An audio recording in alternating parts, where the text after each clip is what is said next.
Good morning. Is my voice coming through fine here?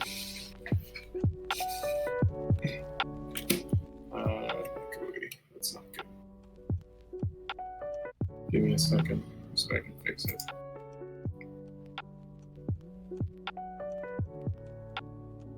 Fairly, what am I trying to say? It's a, off the cuff sort of thing. Is there any other way? Yeah, I'm sure a professional would, have some kind of way to do it. Yeah, it's okay. Let's see if I can. Alright, so stream is live. Christopher's in the chat on YouTube.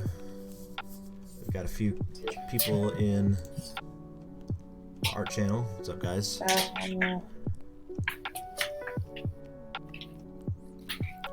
Carson, I'm sorry you're not feeling good. It's fine. It's not Corona, so I'm fine. Oh, good. Good.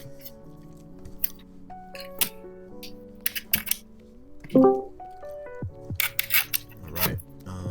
So, for those of you on YouTube, it's going to change fairly organically. For everybody else, we're going to be exchanging live streams. So, CEO is going to host a live stream as soon as he's ready. So we'll be clicking on his name to watch his live stream. And then once he's finished, we'll be clicking over to my live stream. That's just for Discord. If you're watching on YouTube, it should be fairly streamless, but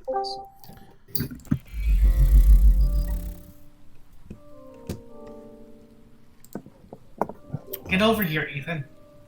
Come on, Ethan, get over here. What? Yeah. Ethan isn't in this one. You know, Ethan wasn't the character's design live, and Honestly, welcome back. it took me a minute too. Hello, Ethan. There you go. I want you all to know I'm taking this very seriously. So I moved off the couch away from my cat who is laying on me, and she's very upset. I understand, and I'm sorry. I have to lock my dogs out of the office. I apologize to my cat. I am moving to my brother's room because he keeps shooting shotguns at the top of his lungs on the stupid video game. What? All right, everybody. So when our guest goes live, I'm going to ask everybody to keep it sort of quiet until you have a question. You know, keep the background noise, the screaming, and all that to a minimum. I know we love to do that in class, but this might be a little jarring for anyone else. So Very, very jarring. I cannot fix the echo issue on this computer. Is this fine? Yeah, it's fine. I can hear you. Everybody else can hear you too, I think. Is everyone else okay? Yep. Okay. Alright, so do you just want me to go? Yeah, go for it. Go ahead and start screen sharing. And then So let's see. Let's get this to work here. Just share screen, go live. Screen one.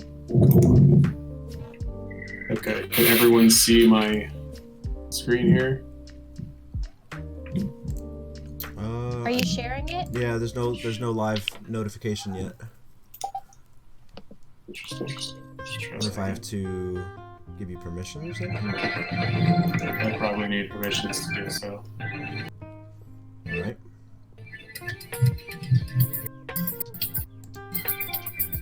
I left my cat for this. Did it go through? Hey, EP, we got some music coming through on your end. Can we cut that back? Yeah, I might not have permissions, so I'm trying to go live. Yeah, just gotta be careful in case the YouTube live stream gets copyright claimed. Oh yeah, it's gonna happen, but I don't care. Let's see.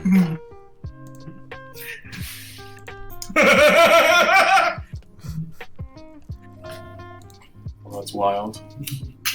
Hello. Hello. Hi, Gwen. Hi. Hi, Spence. Hey, It's good. JR, what if you and I just did you stayed in this live chat, but then did a private Discord live? Would that work? Would that let us do two things at once? I don't think it would. I think it would pull us over to the other chat. Okay. Are you using the browser version of Discord, or do you have the app? Are you asking me? Yeah. I'm using the application. All right. Let me There see. should be the little icon next to the disconnect button. I am aware how to go live. Okay. Just making sure. Let's see. Manage server. It's got to be a go live permission. You can just promote me to admin. Just give me all of the permissions of an admin. If that doesn't fix it, then I don't know what will. I don't know how to do that. Should be, you go click my name, right click it, and then it should say permissions or status or something like that. Okay.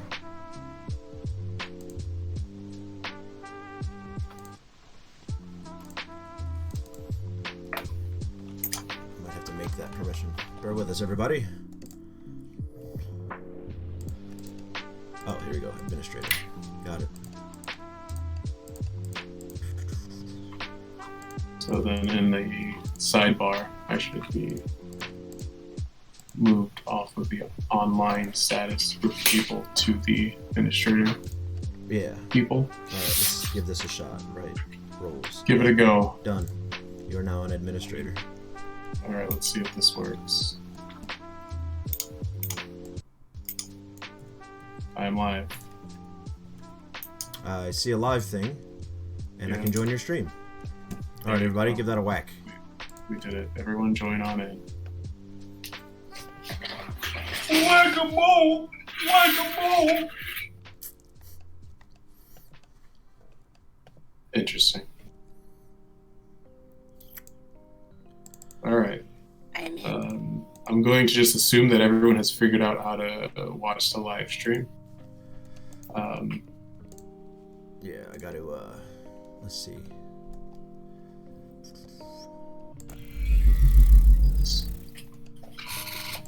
All right, I got to... While everyone is chilling and Mr. Sawyer is over here trying to figure out how to Okay, I think we're work good. the internet. We're Let's, good. Yeah, let's take the Discord off your screen so we can't see people's Okay. names. So we just minimize that. There we go. Very good. Okay. Let me make sure my Streamlabs is up somewhere else. Okay. I think we're good. All right. So I can hear everybody. Okay. And we're good to go. So I'm just gonna get going. I understand you guys are learning character design. If you have any particular questions, do not hesitate to speak up. But if you do not have a question, I'd appreciate if we keep things radio silent so that we can get through these images that I have to show. I was brought on today to share with you some industry inside things. Please do not share this stream. This is a private stream. I'm doing so as a favor to Ben, your professor, and he thought it'd be really cool for you guys to see this sort of thing. And we're going to do this in a few pieces. The first piece is I just want to show some character sheets that are used in actual anime. And then from there, I want to talk briefly about two major players in Shonen Jump who are fantastic character designers. And we'll talk about character design in detail when we get to that section. But yeah, so I assume we have some fans of manga in this class. I can't imagine any comics class would not have them. Yeah, I believe so. Definitely in our comics class, for sure. Okay. But I invited this to the whole Discord, so. Okay, so this is there's some bleed over. Okay. But yeah, this is 3 p.m. on a Wednesday is our character design class, so most of the people will be here for that. But okay. Real quick, you want to give your name and where you're working at, and your title and all that stuff? Okay, so I'll give you a little history about my name is Julian Robinson. I am a designer at Viz Media. I was formerly a freelance illustrator, much like Ben does, published in comics. The comic sphere. That's actually how we know each other. We go way back to being random guys on the internet, and then eventually living in the same city, and being random guys at a comic book shop.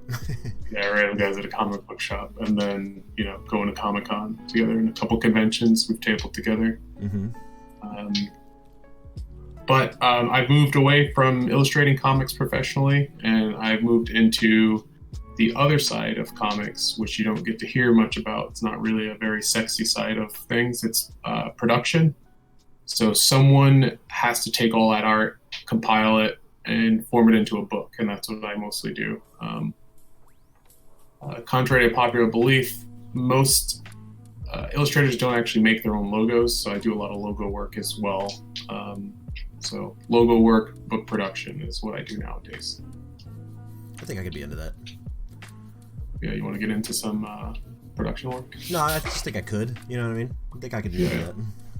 No, it's fun. It's a good time. You get to take someone's work and then try to elevate it to be the best that they can, because you know that those artists are, working their tail off to produce the art, and you don't want them to have like a poorly crafted product at the other end, because they're only really responsible for the artwork, but the cover, the color choices, things like that, that's left to the design team, and that's what the team I'm on nowadays.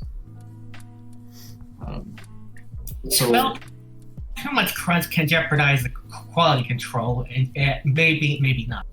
What was that? One more time. Like crunch working like more than 50 hours a week. So crunch can jeopardize quality control? Well, I think that might have to do with employing. Might have to do with the health.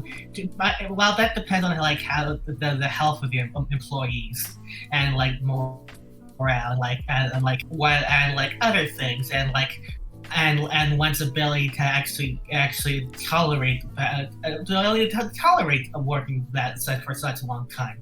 Yeah, JR, do you have any exposure to crunch, either at Viz or dealing with the artists? Because a lot of your artists are in Japan, right? Right, a lot of the artists are in Japan. So crunch is a little different in the States. In Western comics, everyone's a contractor. So the jobs you do are essentially freelance. You're not actually an employee of the company. So they're not concerned with burnout as much. It's just like meet your due dates.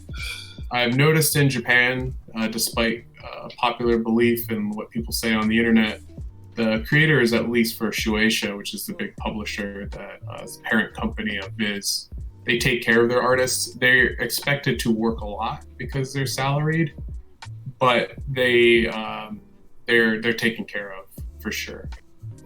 Gotcha. So yeah, burnout thanks is a for asking, concern. AP. I appreciate that. Yeah, actually a good question. Yeah. Yeah. I've barely worked before, and even then, it's like less, hardly any, not quite 8 hours a week. Right. Let alone well, I've always said for a long time that it's a little memey, and I'm sorry, but the reward for hard work is more hard work. So like very true. As you climb the ladder, EP or anybody else, you're going to be tested. And another thing, and also remember that little thing from where Spon that one. I think I remember that. I think it was from one of that one SpongeBob episode where Patrick mom and dad come for a visit, and I think I remember a line like, "Work hard, but not too hard, or you'll hurt yourself." I don't know. Yeah, maybe. I mean, we need to move on and see some art, but I don't know. I think at least some years in your life, you know, while you're able, you probably do need to break your back a little bit, and All right. yeah, and There's no easy way. yeah, sometimes you do have to work a little too hard. You'll be fine. Just take a break every now and then. All right, let's get into the stuff. What you got for us? Okay, so let's talk about. We're going to be looking at some character sheets. We're just going to bring them up here from Boruto. So I assume that people have heard of this or know of it or have seen it around. Is my guess. So what we're looking at here is a production character sheet by TV Tokyo, the people who produced the Boruto anime. Boruto is the sequel series to the popular Naruto series. So if you know Naruto, this is his son. Okay. What we want to look at here is just what is necessary for you to create so that you have a sound grasp of what your character looks like from various angles and what important details have to be kept consistent when illustrating that character over and over again. So as we can see, there's a special emphasis on like how his belt fits. This is how he ties his belt. Like this is important enough for the animation studio to put a little sidebar here and show us, okay, this is Boruto's belt and this is how it fits and how he wears it. This is Boruto's necklace. This is another key item. This is the bottom of his sandal over here, right in this corner here. So Well, not actually, only you want to actually can't see Go your ahead. cursor. I don't know if you probably don't have some sort of like screen draw option. So if you just want to like verbalize, we can do that. Yeah. This is Not- a thing they invented it. It's called Photoshop. We're gonna open this in Photoshop. okay. So we're gonna do a little draw over. Yeah, for you Discord guys. doesn't have cursor options, I guess. Yeah, I don't know what you guys are seeing. So here we go. You gotta mind, bear with me. I'm not on a tablet. I'm just gonna be drawing with very crudely with a mouse. So over here, this is the belt I was talking about. This is how. Can everybody see that? Yeah. I guess. Yeah. Okay. Cool. As long as you can see it. This is what I'm talking about. These extra details on the side. These are important because these are things that someone might overlook. So when they created these, they were thinking about, what is it that either you don't see, because you can see here, his shirt is covering. Yeah. So there's a note here Mm-hmm. to say what that belt and how it's tied. So you might run into a situation when you're creating your character, when you're drawing your character or animating your character, where his shirt might, come off or get blown in the wind or something, and what does that look like under Right. there? Well, Like sure, a these lot of details- characters design, or a lot of students design characters with long hair or capes or big coats and stuff like that, right? Exactly. So it's really easy to do a rear view of a turnaround with just a big old cape and just call it done. Right, exactly. Right. So those things are crucial, as well as the sort of fundamentals. One thing I want to really point out, I was in your Discord and looking at some of the turnarounds that were happening, is these lines here are not only to denounce like essentially how tall this character is, these are head heights. Oh, okay. So Interesting. from here to here, this is a head height. So if you draw out the rest of his head, which I'll do crudely here, Like that's his head. like how his hair looks like an apple. Yeah.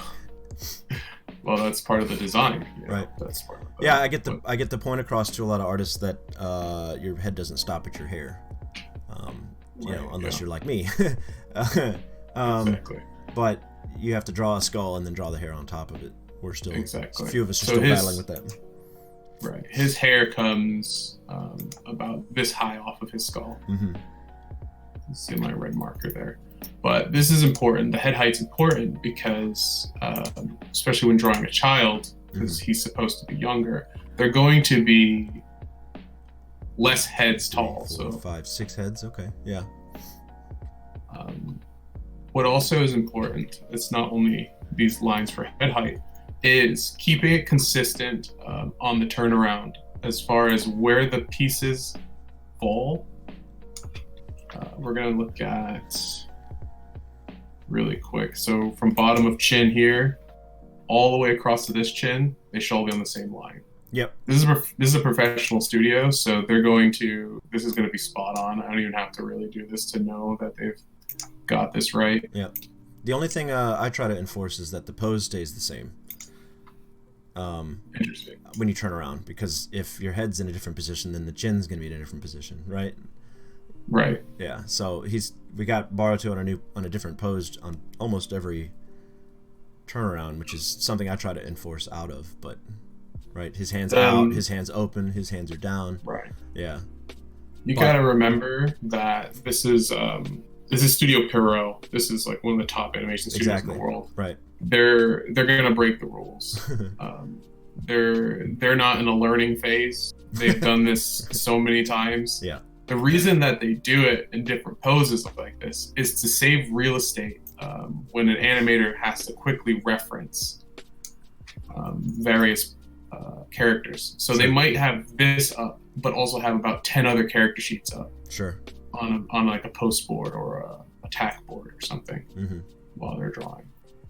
Even when I do, so very rarely for my job do I draw, but when I do have to draw something, when I have character sheets up, it can get overwhelming, just the amount of character sheets. And there's something very inefficient about having just files open that you have to click between when you're trying to draw. I agree. So there's some value to these sheets having so much variety. So I don't need a separate sheet. So there's going to be 2 sheets. There's going to be a face sheet particularly, and then a body sheet. And the body sheet is what we're looking at now. I get to see what his open palm looks like. I know what his closed fist looks like. I know what his jacket looks like, and all of the key details, his sandals, etc. Very quickly. We're going to open the next file, which should also be in Boruto, which is going to be his head, I believe. So here we go. Here's various heads, expressions. Yeah. And these are always nice to see. And the reason I really like to look at these times is that you're not only drawing the character sheet what you should do, but also what you shouldn't do. Yeah, I see that. It stuck out right away. That's interesting. Right. Don't make him look like Bowser. Right. Yeah. His hair is not parted that way. Very important details, like I'm just gonna with the eye here, what his eye looks like, what his eyelids look like. Key things like smiling, frowning, angry. These things are all super useful. This is just at a glance what this character will look like. Sort of the weight of these and why these are so important. And character design for anything is that not only one person has to use these. So if you're doing character design professionally, your turnarounds and your character sheets might be used by hundreds of people. In the case of this, Studio Pierrot made these, and I'm using them, and I'm not even a person for its intended use, which is animation production design. I'm using it for product production design. So these are carrying throughout various mediums. Right. We're gonna go to another character. Unless Ben, you want to learn more about faces? I think it's pretty straightforward. No, you're good. All right, we're gonna go on to another character. The reason I chose Boruto to show characters from is because Boruto has 3 main characters, and I'm gonna show some real differentiation between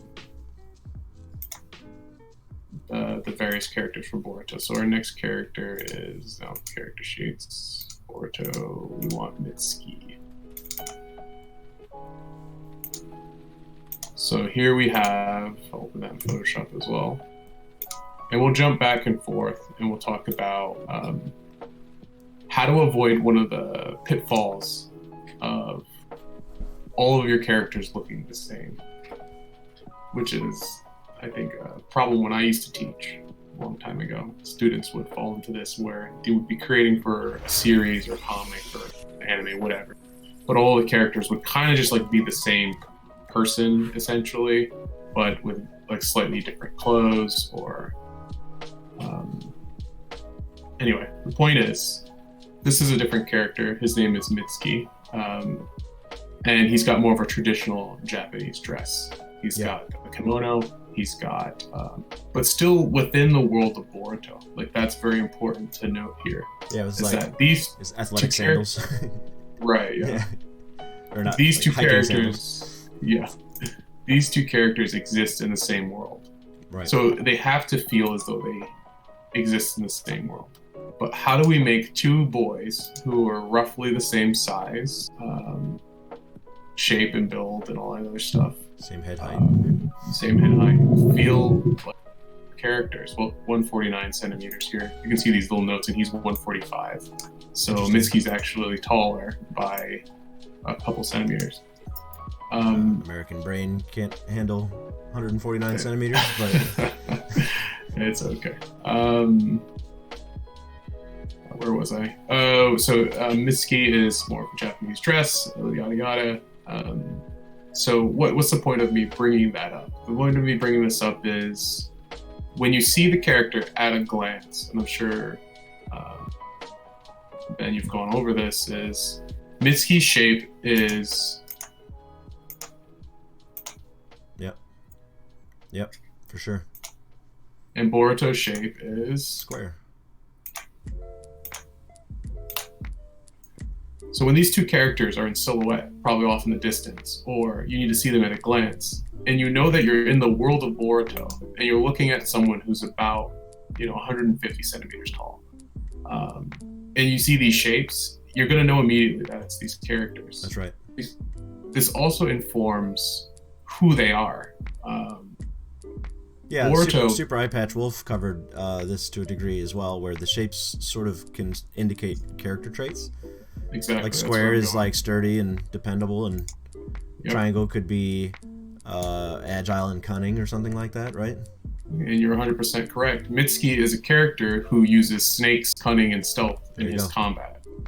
Where Boruto is your typical shonen protagonist. Right. And your typical shonen protagonist, for the most part, there are exceptions to the rule, follow this square shape. There's obviously foundations. Right. Yeah. There's exceptions to the rule, but that's not the point here. And we're going to move on to some older characters in this series as well. So we've got our Mitsuki, we did our Boruto. We're going to jump into Boruto's dad, Naruto. So I do want to add, while you're transitioning to everybody, the line quality in the line, the quantity of lines. So the part of our assignment was to pick a medium, whether it be comics, video games, or whatever. And if you look at the turnarounds for Naruto or Boruto versus the turnarounds for like Assassin's Creed is like production quality of the video game. It looks like finished rendered artwork, where this is the line art for the show, right? So this is the same number of lines they want to use for either cell animation or 3D animation or whatever. Correct. So when you're designing your project, have your turnarounds look like the thing, that you're trying to design. Anyway, so. Well, that's a good point. I'll extrapolate it a little bit. He's 100% correct.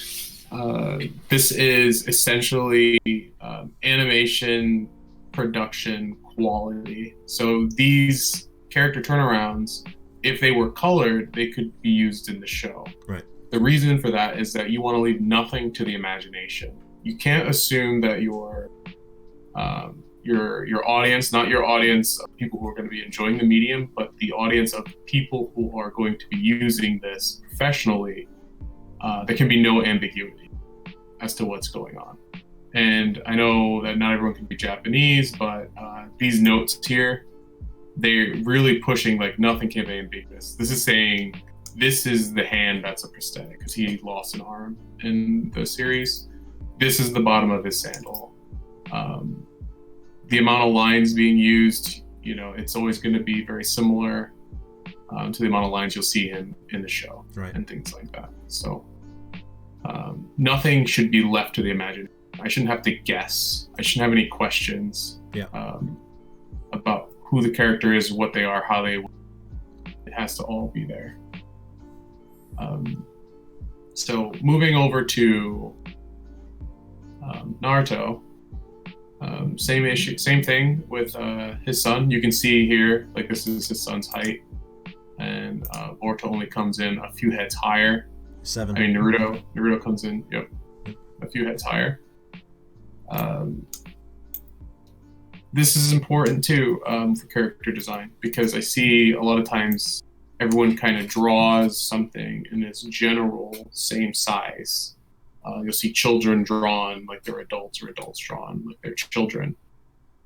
There's a very clear difference between being 12 and being 30. Oh, they're guilty of that all the way back into the Renaissance, though. Those little creepy children. Oh yeah, yeah, exactly. Yeah, art history shows it took mankind a very long time to figure it out.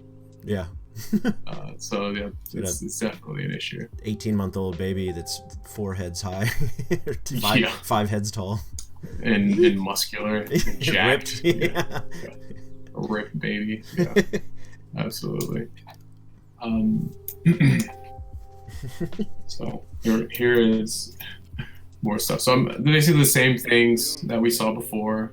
Key items are highlighted. Things are kept consistent. The pose is going to be different here because, again, this is animation production. So when someone's working on this, they might have this pinned up and nothing else. Sure. They're not going to have a ton of sheets. They're just going to have what they can use, because there's so many characters in this series. Right. I'm only giving an example of these 3, but off the top of my head, so there's 7 teams of 3. Those 7 teams of 3 each have kids. Those kids are each on a team. It gets exponential when it comes to anime, especially with the amount of characters. So you really have to use your real estate wisely. That's another thing to keep in mind for your projects is when you're going to be making your character sheet, try to imagine yourself in the workflow that you're going to produce this for. So if you're working like your character's like more of a Cartoon Network sort of thing, imagine what your staff is going to need from you to get your character models produced. Like what kind of notes are you going to need? Yeah, I try to role play a lot. Or at least put them in a roleplay mentality where you're not alone. Imagine very rarely. Imagine you've got an art director asking you to do something. You don't get a choice. You have to do this. And imagine you're handing this off to someone else. And a lot of my people are going into animation or game design. So a lot of times your sketches are going to be handed off to a 3D modeler. Okay. So this stuff is going to be very useful for our animators, our animators in the group. But yeah, as to your point of not leaving anything up to interpretation, no sketchy lines, nothing unfinished. Like, you either gotta put the line there or not. It's either gonna be there or not be there, because someone's going to your indecisiveness in that moment of handing off this quote unquote professional style sheet is going to there's gonna be some person, I don't know, in Ohio working I don't know, like in a product production thing, and he looks at the style sheet and he's like, what is this extra line? Then they're gonna have to call like 10 people to figure out what this line is. like that's just the reality of it. It might sound stupid, but I deal with this all day. Sure. At work.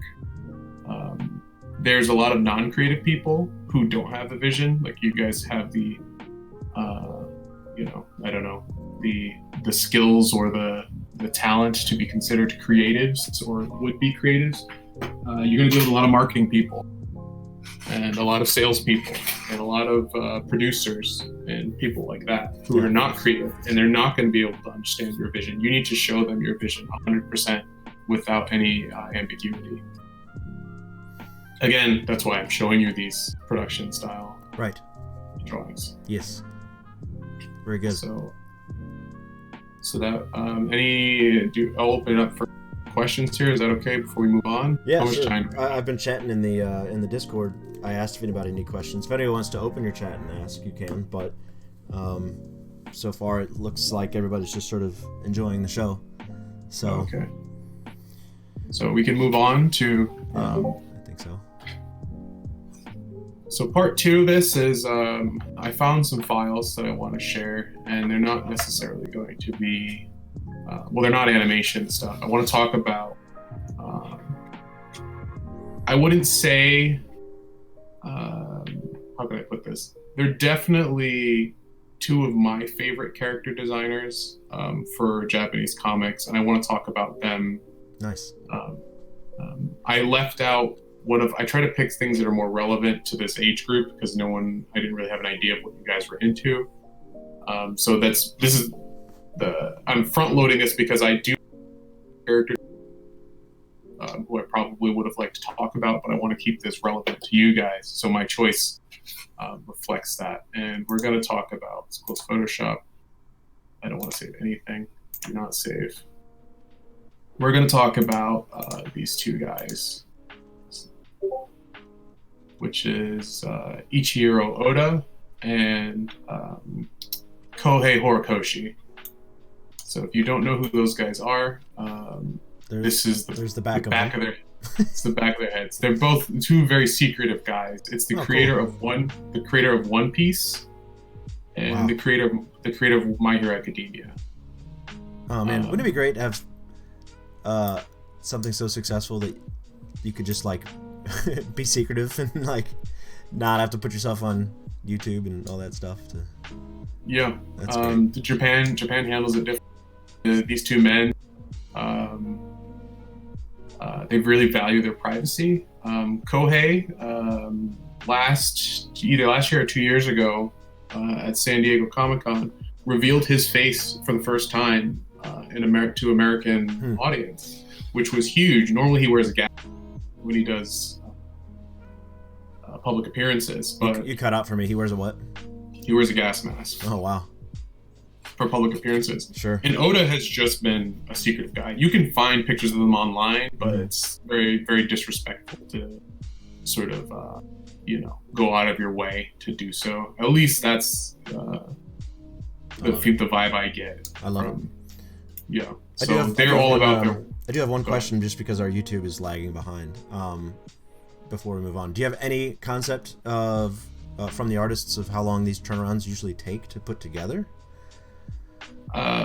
So this is why I was going to get into this, but animation production can take anywhere from a week to months. The reason for that being is because there's too many cooks. Like, you don't do this in a vacuum. There's no design that you do that won't be scrutinized by executives or stakeholders or various people who have a hand in it. Yeah. Okay. A good example of this is a buddy of mine who, it's a guy, I know a guy who knows a guy who worked on Spider-Verse, and he said, this is a good industry story, said it was almost impossible for his designs for Uncle Aaron to go through because of an executive who just didn't understand the character. Sure. He assumed that the Prowler looked like Deadpool, so that he should be more like Deadpool. And great. The guy I know, I'm not going to get his name. You can probably Google it if you're really curious. Went to his art director at the time and said, like, here's the problem. And he's lamenting this for days. He has these great designs, the designs that made it into Spider-Verse for Uncle Aaron, which I did love his designs. Yeah. Uncle Aaron is a prowler, by the way. Yeah. So he goes and he tells his art director, he's like, the executive team's just shooting everything I do down. They want me to like make him Deadpool. And the art director, and I have a lot of respect for this man who I've never met and don't know, the fact that he stood up for his artists was huge. He went to the executive team and dropped off a bunch of like Marvel comics on their desk and like, this is Prowler. We're going with his designs. Nice. So you have to fight for your designs, and that's why clarity is super important. You're going to be dealing with non-creatives. Like, that's just how this industry works. So, from an artist myself to artist you guys, prepare to deal with people who don't get it. Like, you might think that it's so clear, or you might think that it's so obvious to do something, but it's never that way. Something you think I can get that done in a day, might end up taking you a month, just because you have to play the political game of convincing people to get on board with your vision. So I know it's kind of a lame answer, but no, that makes perfect sense. I mean, I do mostly logo design, and I can't do it. I could turn around a logo, and it was up to me. But logo design usually takes a month for new books, just because all the we back have and such. forth. It's so much back and forth, Yeah. and then you have marketing meetings and sales meetings. Like one little thing, like you look at my portfolio, and you're like, "Oh wow, It's like, bro, that took 2 months." Yeah. I might do a solo show, or whatever, a standalone show, just you and me talking about logos sometime in the future. Oh, that would be interesting. I have some good logos that I could share. Yeah. All right, so I hope that answers that. I'm gonna move on to some other things that I want to show. The reason I'm showing the picture of these guys' backs, because this is from, which I really appreciate Ichiro Oda doing these kind of interviews, and this is just from a book. And in this book, there should be a page somewhere. We can see. Give me a minute. It's loading. I see that. Watch out now. Anything can happen. Anything can happen. This could be anything. This might be the wrong image. I don't know. There we go. This image, there's so much information here. Like, very, very important, crazy information that, a normal person might not appreciate. But I think I would like to foster you guys, if we get anything from this and from hearing me talk today, is be curious. You have to look for the hidden clues. This is just an image that was published in a magazine of these two great artists talking. My Hero Academia being the #1 selling manga on the planet right now, and Ichiro Oda's One Piece being the longest running anime and manga in, well, it's like second or third, I think. Anyway, it's a giant. It's one of the most popular mangas in the world, and it's been running for so long with over 900 episodes of anime. Right. Insane. Right. Insane. Yeah. Absolutely insane. And Ichiro is known for his crazy work schedule. I don't think he's ever taken a break. So what are these titles? Christmas break. What are these creators doing together, and what are these titles doing on the same table, right? Right. So what's going on here, and what kind of things can we glance? I'll tell you what I found from this. On the bottom of this sheet here, that looks like a script, right? Yeah. Well, above that, I can only assume. We can only assume. I mean, I can't. It's very blurry. But above that is what I want us to focus on. Those are character sheets. Right. That's a character sheet used for My Hero Academia, the manga.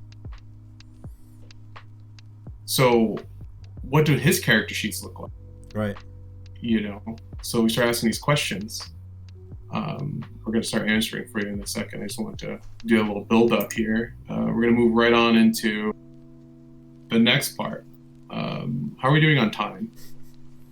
We're fine. I wouldn't mind moving on to the next phase in probably another 20 minutes or so. Okay. Well, I don't know how much more content you wanted to show off. This is we're into the tail end of it. I'm going to show this, and then this is more character design stuff. Online, so you guys can't see, but there's a word heard. This is just some investigative stuff that I've been doing. I do this a lot when I look over artwork because I have access to all this stuff, but you can find it anywhere. The word here is shifuku. So I went ahead and Googled that for everybody. Thank you. Search. And what you can find is character sheets. Lots and lots of character sheets. Some of them are fake. Like a pin up or one like a not to read like not to say. It means one the thing. uniform, I believe. Oh, interesting. The uniform. So I just want to bring this up. This one side by side, this character here. That has Rumi. parentheses casual outfit. I wonder if that's. Yeah, it could be mean what it means colloquially. I'm not too worried on what the word actually means. I'm just more worried about finding the character sheets. Gotcha. So there's a ton of these character sheets out there. This is the final production drawing, final produced drawing from the comic. This is on a cover. This rabbit girl on the left here, and then the one on the right is her character sheet. Very simple. Like he doesn't go too crazy with it. Yeah. And character sheets are going to be different for everyone. So what are we seeing a difference here? Like, do we see a translation between the two, or is one the superhero outfit and one's just the casual outfit? One's a casual outfit, Okay, one's gotcha. superhero outfit. Right. That's the only thing we're getting out of these. It's just to sort of see another approach to character sheets. Yeah. This is someone who's at the top level that you can probably ever hope to be in Japanese comics. And these are his. We should add also that there's a lot of sketchy lines going on here. So while earlier we were saying be as strict as possible, it seems like when you get to the top, you're allowed to relax a little bit. Well, the reason for that is, and I'm trying to get to all this. I'm wandering. Is he's a one-man show. Japanese creators don't really, especially for manga, he's the only one who needs to see these. Okay. All right. Yeah. So all of his character sheets, I'm trying to pull the official ones and not like fan ones. They're gonna look something like this because he can fill in those gaps. Yeah, he knows what to translate. Right. Right. And the reason I bring this up, the whole point of all this is, it's very tempting to go out there and mimic your idols, but as Ben will tell you over and over again, you gotta, what do they say? You gotta pay your dues or like burn the calories or something. There's like a phrase I'm looking for here.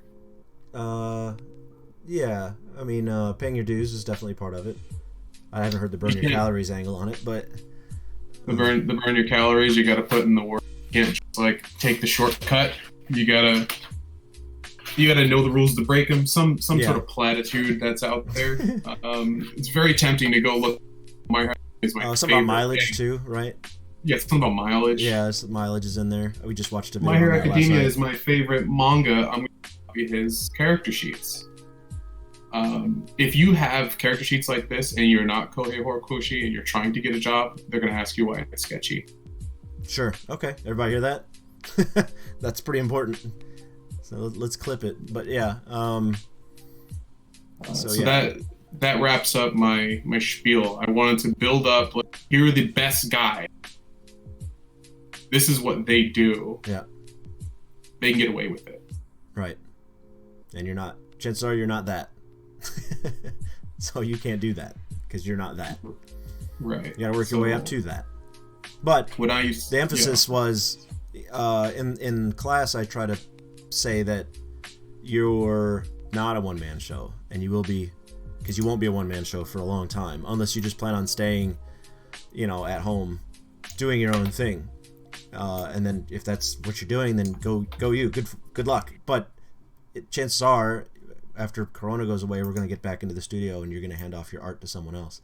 So you've got to produce art as if it's ready to be handed off to someone else. 100%. Can't have sketchy turnarounds. Anyway. Absolutely not. Yeah. Okay. Any questions at this point, or I did have one. The last piece. It's a bit off topic, but you might have some feedback on it anyway. Maybe. I don't know. Chelsea says, have you, or had any experience with anybody, made a character sheet that is more of a visual concept of an emotion and feeling that doesn't take a human form, but a shifting form? Do you still design it in the, quote, so many heads high, unquote, and you don't have to answer if that's too confusing. But how do you design something that's sort of? I understand the question. Right.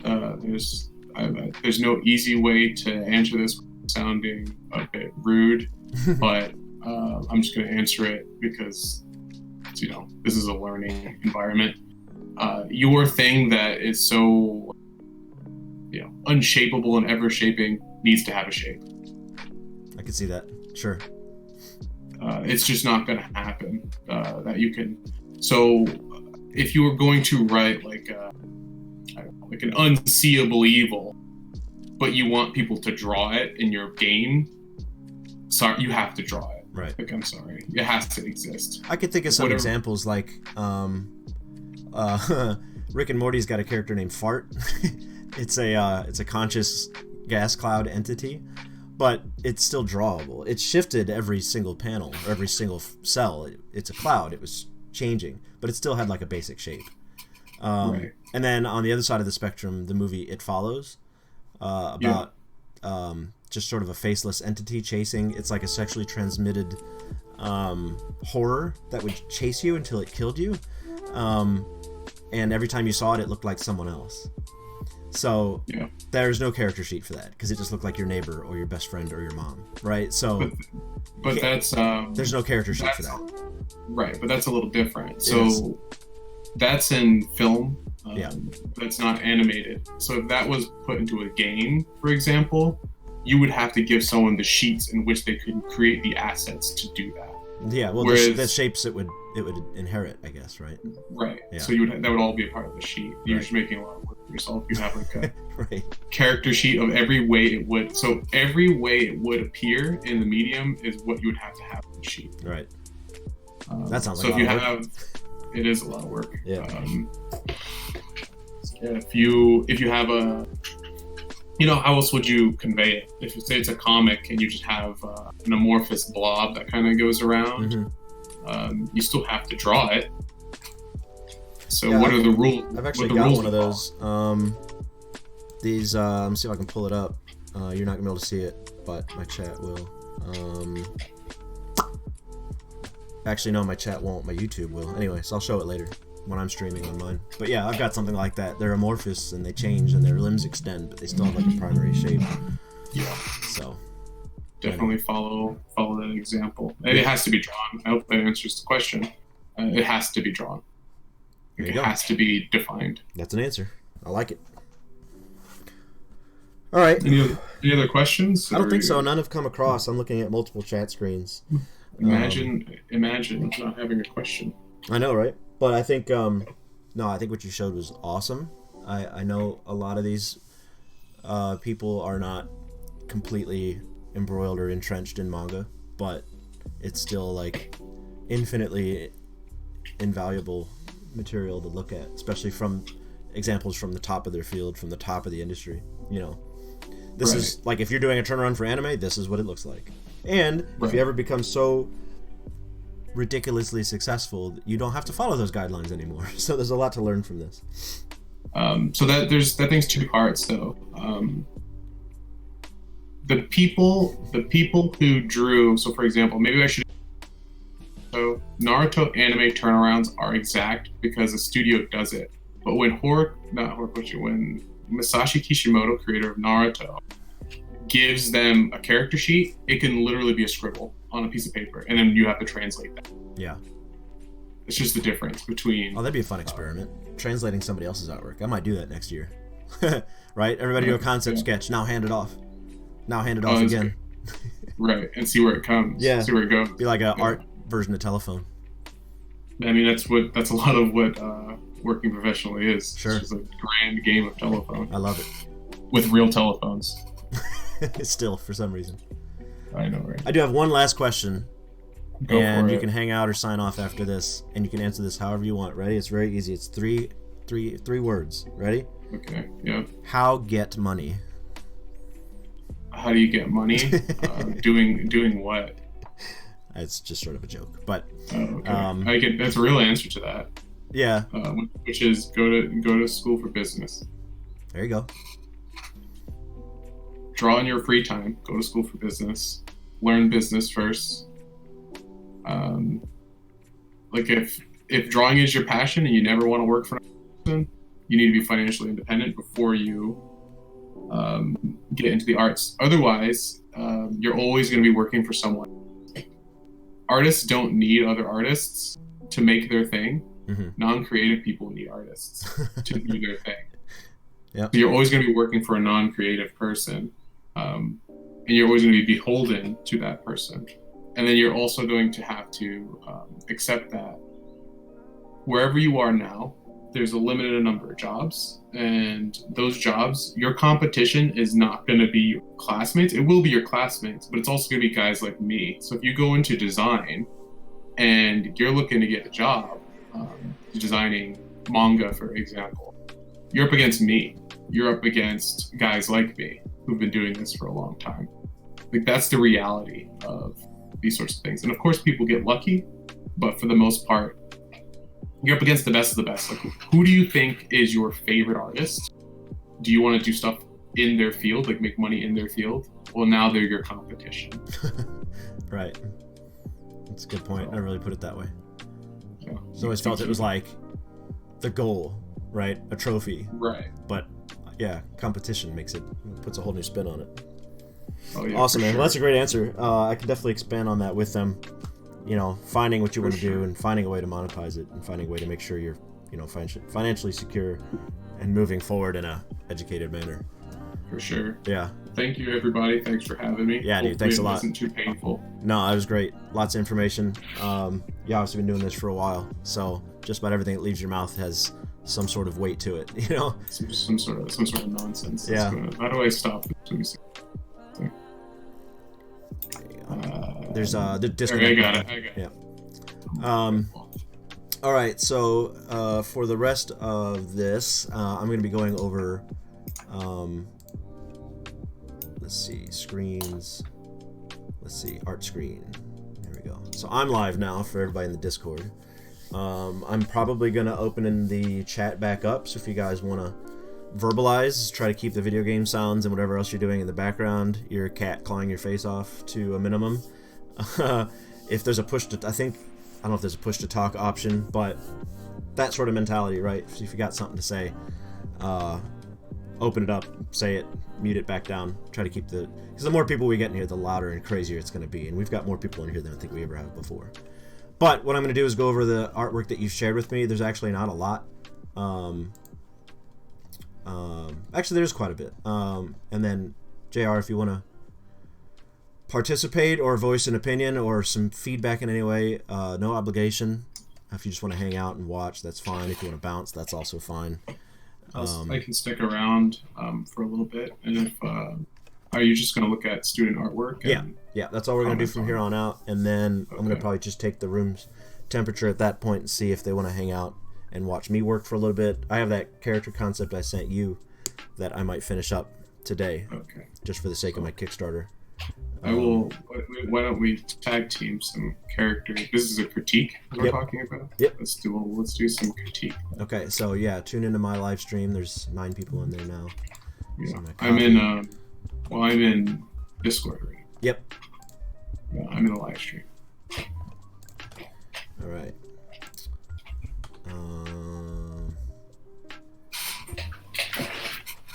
Alright, so first up's a little rough on this one. It's so what I had them do, we started the final officially last week, where I gave them the assignment.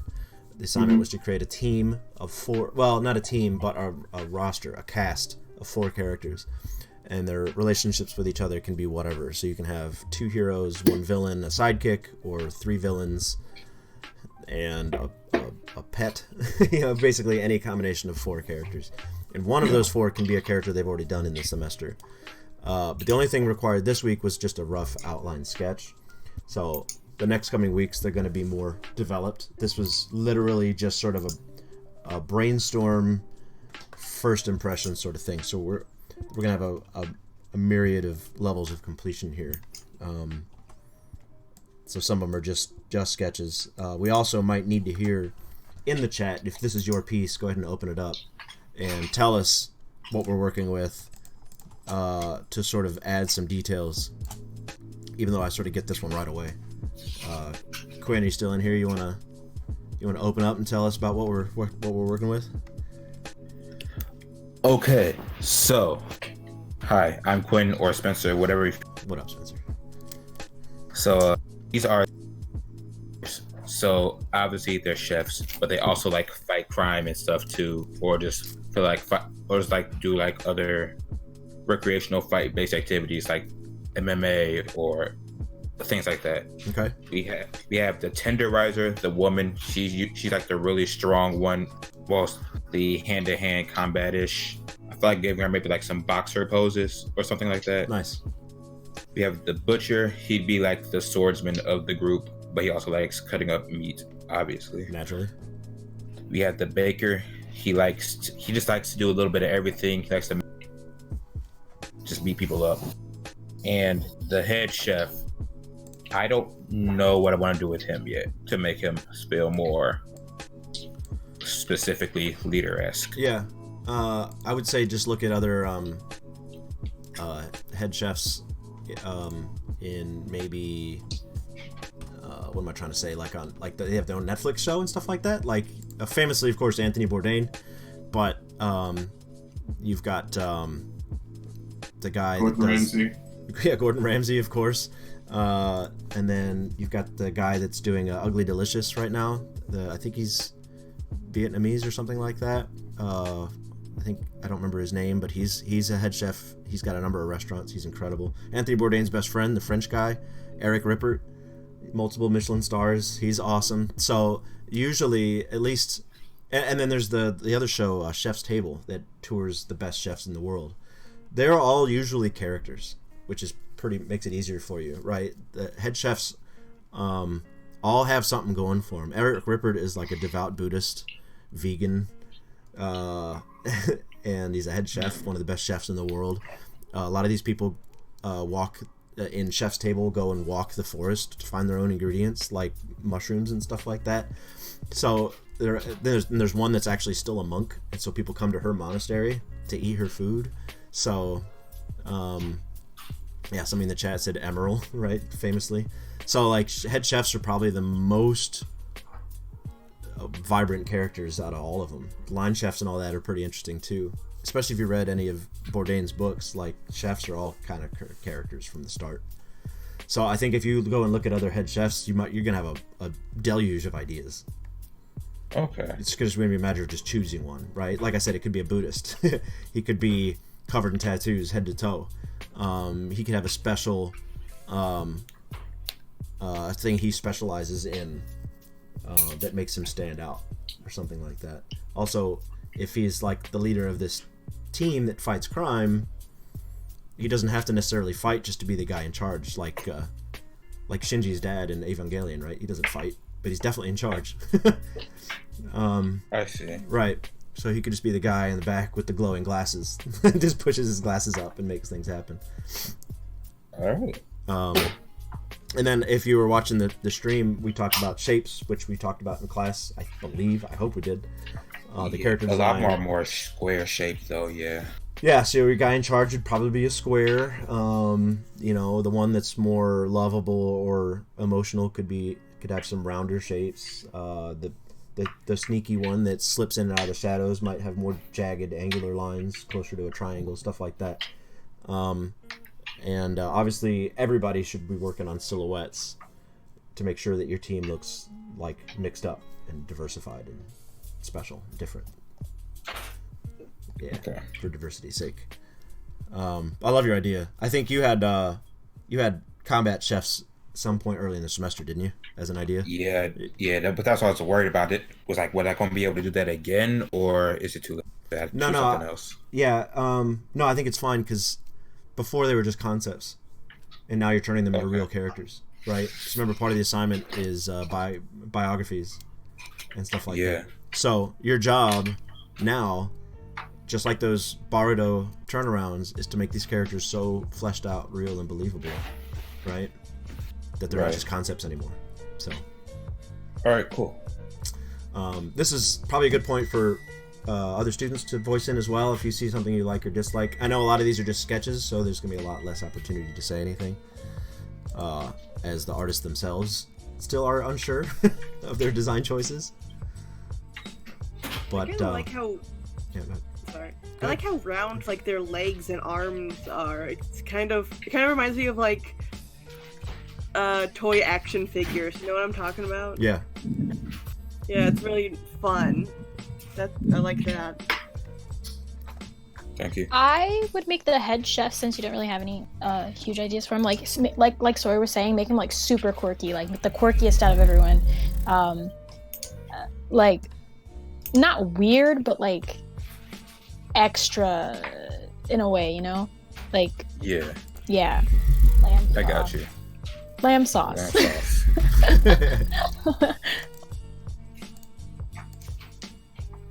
Just realized my YouTube is capturing the wrong screen. That's fun. Okay.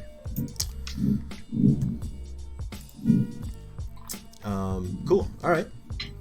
Well, let's move on to the next one. Oh, I actually skipped Ethan's. I'm sorry, Ethan. And I guess Angel was first? Let's see. Angel's got a lot of stuff she's posted over the last... My recent stuff is the bugs. Okay, so is that the stuff you posted? Because you posted stuff earlier. Do you want to just talk about the stuff you posted today? Yeah, just Okay. the stuff today. Alright. So I am going to go chronologically, which means Ethan's next. Ethan, are you in the chat? Yes, you are.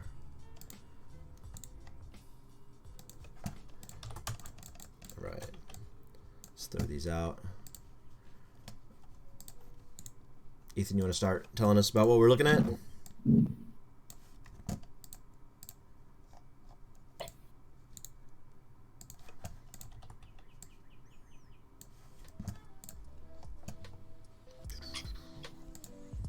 If you're there, we cannot hear you. If you're talking, we cannot hear you.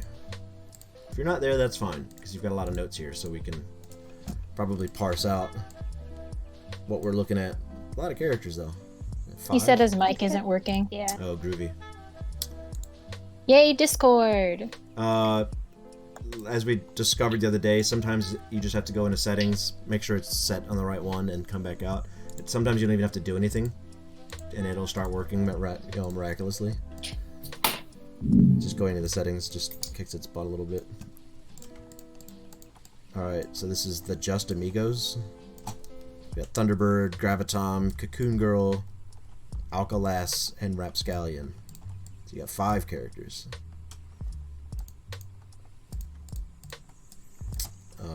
Well, on the outset, these are adorable. I can say that.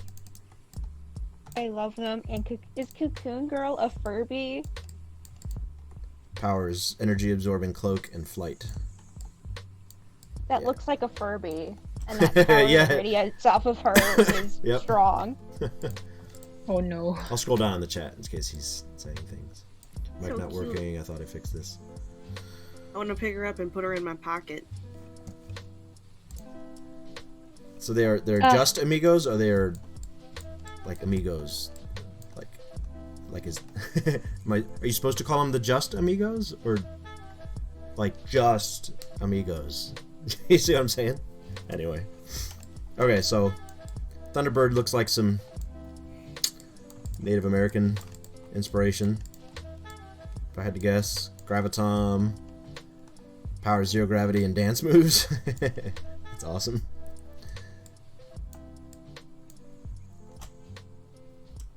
Alright, his answer to that was yes, so that's not very helpful. Rapscallion, powers, switchblade that transforms into anything. Sort of Inspector Gadget sort of thing. Definitely got a pompadour, so that's fun. And Alkalas controls the ghosts of prisoners. That's pretty neat.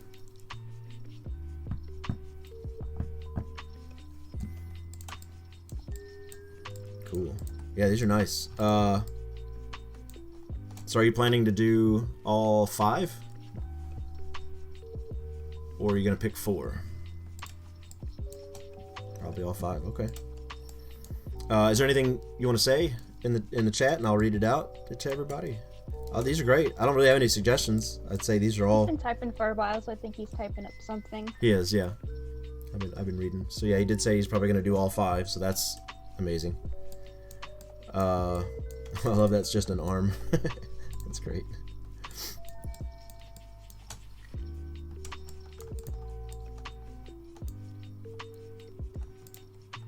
Yeah, these would look good on the lineup. Give him a chance to finish what he's typing. Joe in YouTube said, is this just part for students?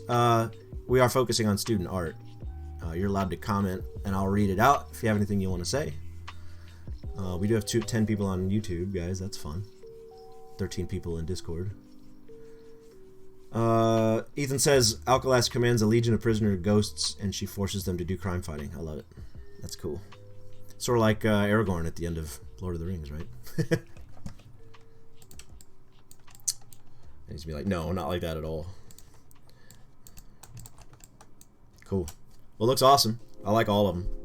I think they're all suitable for moving forward. Definitely want to see them in a lineup.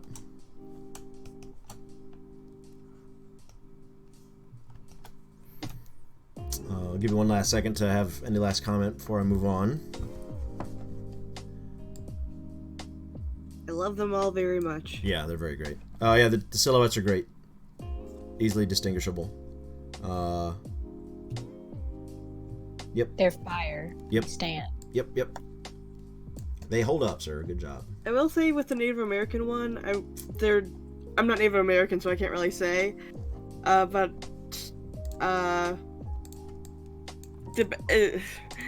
I would say that you should probably really look into different Native American tribes and culture and stuff like that, and see what exactly it is that you want to pull from them, because otherwise it could be misconstrued as like this character is just there to be a stereotype. Sure. You right? Yep. Mm-hmm. Maybe find a very specific reference. He said he already did that. There you go. Good. Ah. Great. Yep. Just just do your due diligence, right? Make sure you're crossing your I's and dotting your T's to make sure that somebody can't come after you and go, that's really generic. Dotting your T's, and crossing your eyes. Yeah, you don't do I was that? literally about to say that. You don't do that? I know I got them backwards, guys. I was being a goof. So he's already done that, and he called you a fool, so take that with you. Who, me? Yes. Oh, well, this is why I'm not looking at chat, so as far as I'm concerned, he didn't say shit. Very good. Alright, on to the next one, whoever that may be. We got Emily's Scary Creatures coming in hot. Here we go. Zap.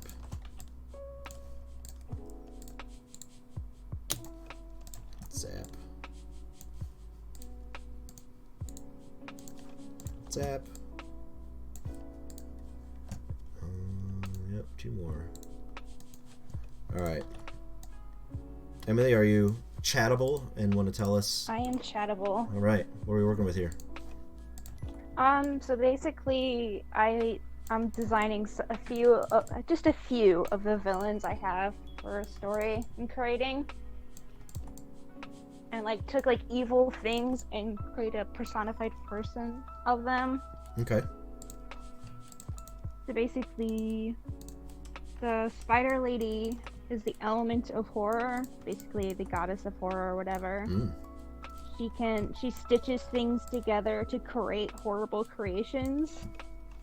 So that's kind of her powering thing. Nice. She's kind of like a scarecrow combined with a spider.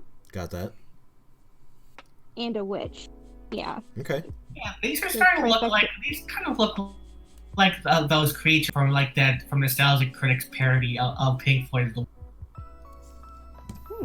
at the end. EP, you always have very obscure references. I don't know what you're referring to. I'm sorry. You said Nostalgia Critics, what? Is it something about Pink Floyd's The Wall? Yeah, Nostalgia Critic is an online YouTuber dude. Yeah, I know who he is. I just don't exactly know that Oh, specific you forgot about that little thing that in which Nostalgic Critic did like a review of the movie and like that which and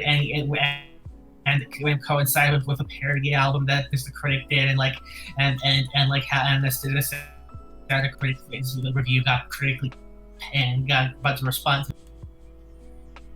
Gotcha. I need to look at that. interesting. Yeah. Now we're all gonna have to go look that up. Yeah. All right. Yeah. Your next character. The next character is kind of the leader of the gang, TM. There's basically 3 kind of groups of like elements. There's the Brotherhood of Darkness, and he's the kind of the person who has like a control over them. Mm-hmm. And he's like literally made of darkness and shadows and stuff. Cool. He's kind of amorphous, but he kind of has this really tall, kind of slender figure. Mm-hmm. And yeah. Well, remember, as we stated, you're gonna have to pick one of those. Yeah. You have to find some sort of form, and then just like the notes on the Baruto sheets, you can just say in a note on the side that says shape always changes. So that it starts this way, but it never looks like this ever again, kind of thing. Yeah. Yeah, but his head has a definite like silhouette. I got that. Yeah. That I was trying to get. Mm-hmm. All right. And then I need to change her name because when I first created her, I was a literal child. And like, okay, the goddess of pain. What should I name her? Painera. Perfect. Bread company. Let's do Panera this. bread? Yeah, she's gonna serve out punishment in a bread bowl. Yes. Yeah. But she's Bread bowling. Yeah. She's the first daughter of darkness, so basically, like, Satan's first child or whatever. Okay. So, she has a goth kind of look that I was trying to go for, but I didn't have much time. That's alright. We have time.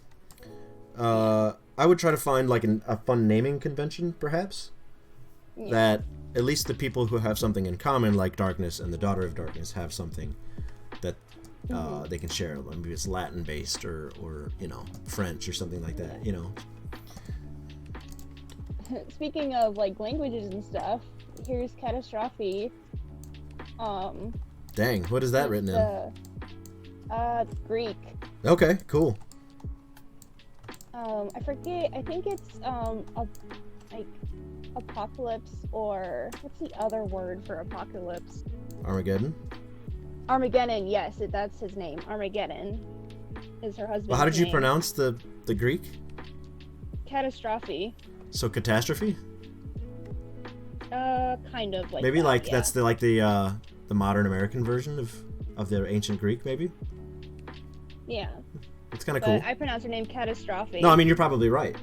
Right? I'm just saying, like, that might have been Yeah. where we got the word catastrophe from. Yeah. Yeah.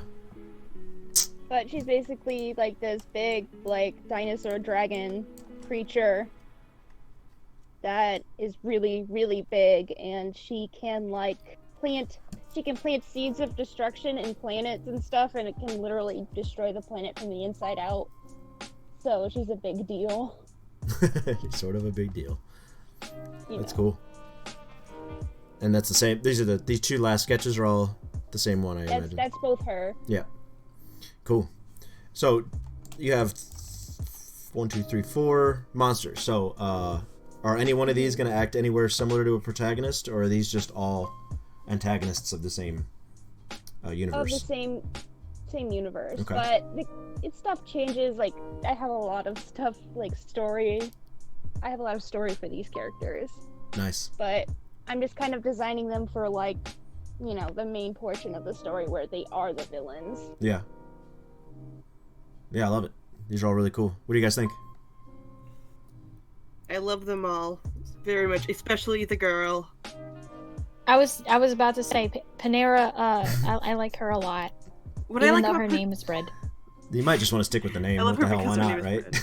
is Yeah, it's like I spelled Panera, but with like an I in there, Yeah. so it's Pain. Yeah. I like to think with her name that after she was born, Satan He's just like always has the mind of like an angsty middle schooler, so he's like, no, it'll be pain. And then years later he's like, shit, I'm sorry. I'm sorry, my child. It's very funny because his second daughter is Zeray, so he has a theme of edgy names. Yeah. I don't get that one. I'm sorry. Oh, Zeray. You explain it, girl. I'm sorry. That's not my character. Zeray is one of my main characters that kind of a main villain. Even no. She's kind of crazy. Everyone She's the hero of her. She's beautiful. I love her. Gotcha. She's also my waifu. Zeray's the second child of Satan. Let me see if I can find a photo of Zeray. I was gonna do Zeray, but I have a solid design for her, so I thought I had to do other people, you know. As you do. As you do. Hey, could you post any and all images you have of Zeray over to me for research purposes? For the archives. Research purposes. Fine. I mean, you can like send that animation where she's like turning into Zeray, and like, you know, that's fine. Like research purposes, of course. Yeah, research purposes, of course. Oh yeah. Wink, wink, blink, blink, dab, dab. All right, we can do angels next as we're waiting on some research material. Angel, are you present? Yeah, I'm here. Talk to us. Okay, so these are my bugs, and I love them. So I have this character. He's not here because he's developed and stuff. His name is Sybil. He's they are basically like Moth Child, if you've seen my Moth Child. The pink one, not these two. Yes. So these guys come from a similar universe. Basically, I made Sybil and then was like, I like moths. I like bug people. And my friends were like, oh, so do we. And so we just created this whole thing. It's just, I don't even know what it is. It's just characters right now. And they all exist within like a same sort of universe that we're calling Bug Meadow or whatever. Mm-hmm. So these are just some other characters that I've created to go alongside that, with the main one being Lance there at the top. He would be the quote-unquote protagonist, and he would interact a lot with the other character that I mentioned, Sybil. He is a police officer. That's kind of his thing. I bet police cars don't have the lights on top in this universe, huh? That would probably cause some... Yeah, that might cause some issues. And then his partner is Lewis, which is going to be based off of a Lotus Mantis. I haven't gotten around to sketching him yet. But yeah, that sounds him, difficult. I just have him like pink. His hair is going to be pink because I love pink hair. Sure. Oh, it's beautiful. Cool. And then the one on top right, I don't have a name for him yet, but he's based off of a lace border moth. And he's gonna be like the sort of figurehead emperor print. I don't know, just some sort of figurehead, possibly villain. He's very bougie. Yeah, some kind of like royalty maybe, right? Yeah. That's cool. Some aristocracy kind of thing. Yeah. That's him. I like it. And then the one below him is also an unnamed character, but he's based off of the coppery Dysphaenia moth. I don't know if I'm pronouncing that right. Close enough. But he's gonna be like the older sort of wise character that Lance can go to for like help or whatever, learning things. Maybe like a senior officer sort of situation. Gotcha. I wonder what dysphaenia means. Be cool if, I mean, this is, you said there's lace, so that makes sense, right? Because the wings are sort of frilled on the end. Looks like lace. Yeah. But I wonder if there's anything else here in this outfit you can incorporate. Obviously the colors, maybe some spots or something, but Yeah. something in the naming convention that you can adopt, perhaps. Mm-hmm. Don't know. Yeah, very cool. Any feedback, team? All of your characters are so cute and lovable. I love how round everybody's faces are. And I really like what you've done with the silhouette of what was her name again? The moth. The moth Oh, one. Sybil? Sybil, yes. I love her silhouette and how the wings work with it. That's really cool. He agrees. Sybil is the lace one, right? No. Oh, the lace one is unnamed currently. Oh heck, my bad. I'm sorry. I was gonna talk about the lace one because I really like the wings and it's beautiful. Yeah. Oh, that's gonna be dope. Those two are unnamed, so just gonna have to Okay. identify them by Big their... dumb. Yeah. All right. Lace gal, boy, mothy child, and coppery boy. All right, but no, I do like the silhouettes for all of them. They're cool, and I'm here for it, and I think they're gonna look dope as frick. Yeah, that was my 2 cents. Okay. Thank you for your feedback. All right, very good. Off to a good start. Appreciate that. Thank you. Next we have our local overachiever, EP, who likes to research everything a lot, and I love it. Loves sketching, that guy. EP, if you're here and you have anything you would like to say about your team. If not, you've given us a lot of information. I'm sure I could parse out what you're showing us here. Megan said they got skipped. Megan got I skipped? I'm thinking of, well, I think I'm having like a team member, like, and have like and like special, like I think of a mix of Power Rangers, He-Man, Avatar, like and Airbender, like nice. Like each member, each of the 4 members like has like kind of like control, has control of either one of the four classical elements. Gotcha. And I love these yes, symbols. These are great.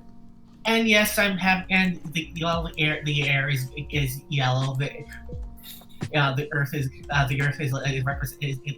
green, and hence and as an L for a logo, and that yellow is supposed to be a gust of wind. Like the red is. You're cutting out a little bit. Am I assuming red is fire?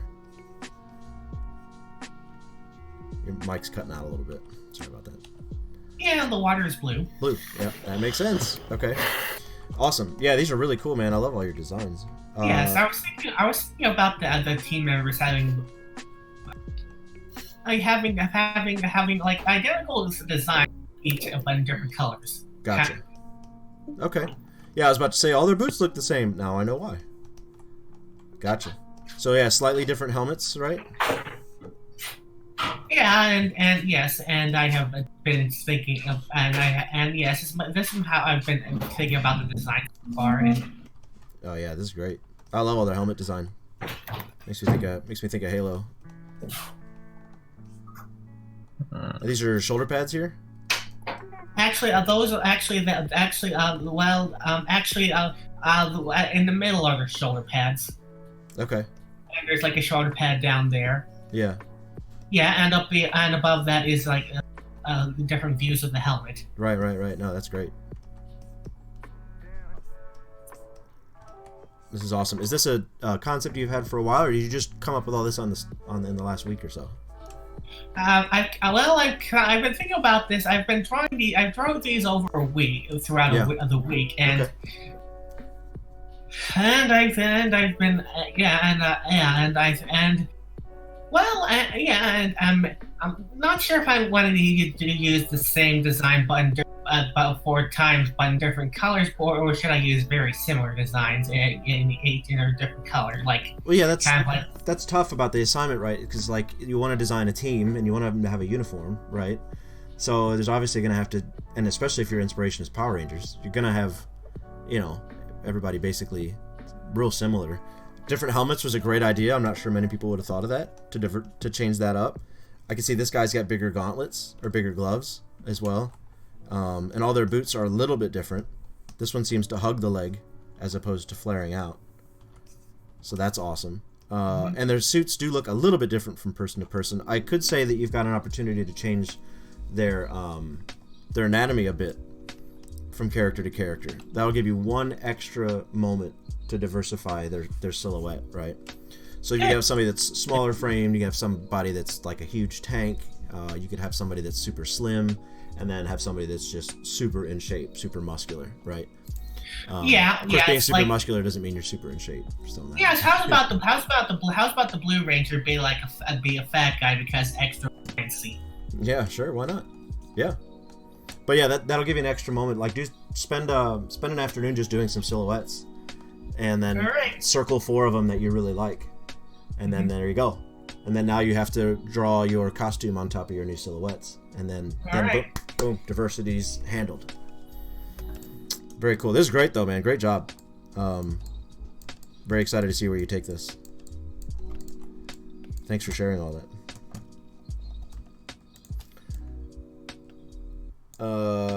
Now I accidentally skipped Megan, so I'm gonna fix my mistake right now. Megan, are you in the chat? Yep. Hello. Hello. Tell us what we're working with.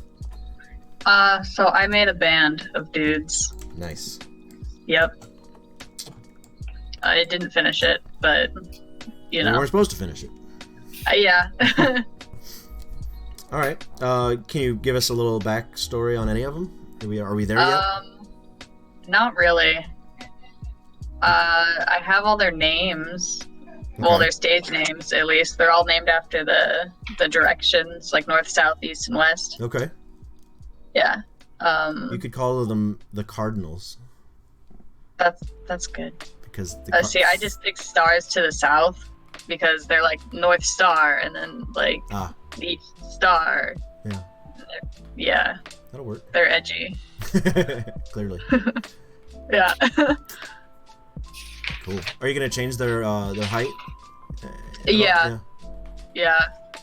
That's good. I was trying to do it when I was just drawing it, and it was not happening. It just kept coming out the same. Yeah. That's fine. Yeah. The one guy is a little taller. He's just lower down on the I page. see that. Sure. But yeah. Okay. Cool. Some feedback from the class. I love how much of their personalities show just in like what they're wearing, and how they have their hair done up. That's really cute. Thank you.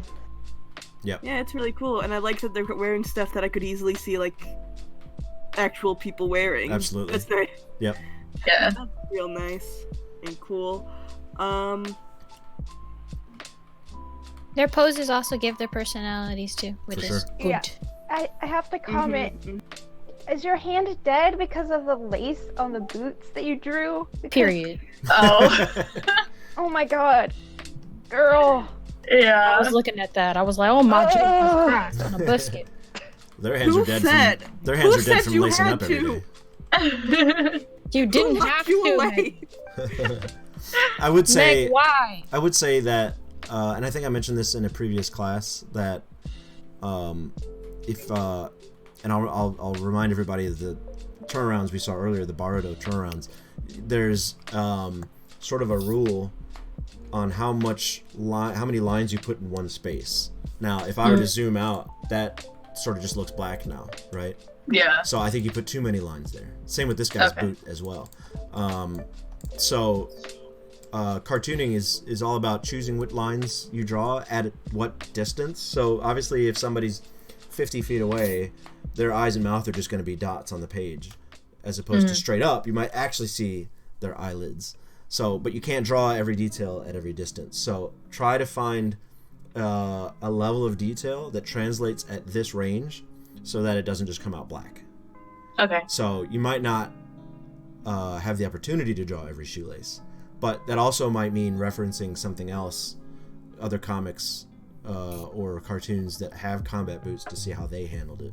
Unfortunately, and I do this a lot just to save time and mostly because nobody cares, I'll just do boots like this, right? And I'll just do. Oh, there's laces there. Get it? Okay. Oh, we yeah. can move Oh, on. that's a mood. I do that a lot too. Yeah. So point is, there's laces. We can move on. We don't have to focus on it too much.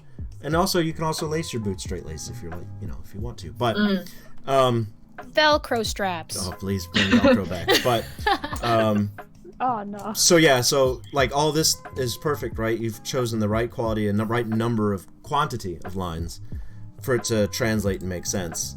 And then, but here is just a bit too much, and then it's just coming out black.